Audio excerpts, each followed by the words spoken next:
Chers auditeurs, dans ce nouvel épisode, nous allons parler de la dérive silencieuse du dirigeant et des enjeux de transmission pour les PME entre 2025 et 2028. Trop d'entreprises restent portées par le fondateur et perdent de la valeur lorsque l'absence du dirigeant se fait sentir pour les acheteurs. Des cas typiques existent. Le fondateur d'une DNVB qui valide tout et fait fonctionner l'entreprise tant que tout dépend de lui, puis qui devient une alerte lors de la transmission. Un dirigeant qui agit à l'instinct sans structurer les process, ce qui pénalise la valorisation. Les acheteurs recherchent des entreprises plug and play avec des systèmes clairs et des KPI accessibles.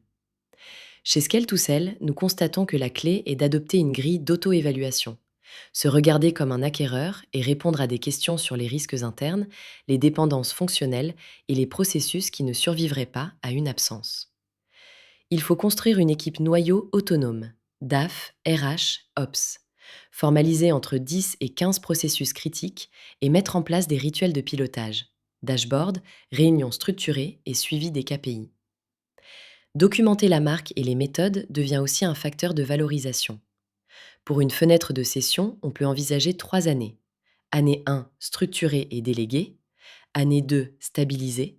Année 3, optimiser et préparer la narration stratégique. Le moment clé est lorsque le dirigeant n'est plus indispensable et que l'entreprise peut continuer sans lui.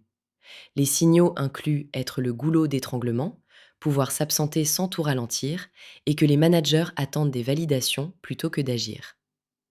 Le bon timing dépend du secteur et de la capacité de l'équipe à prendre les rênes.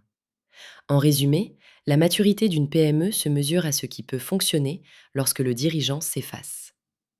Merci de nous suivre, partagez, abonnez-vous et contactez-nous si vous voulez en discuter.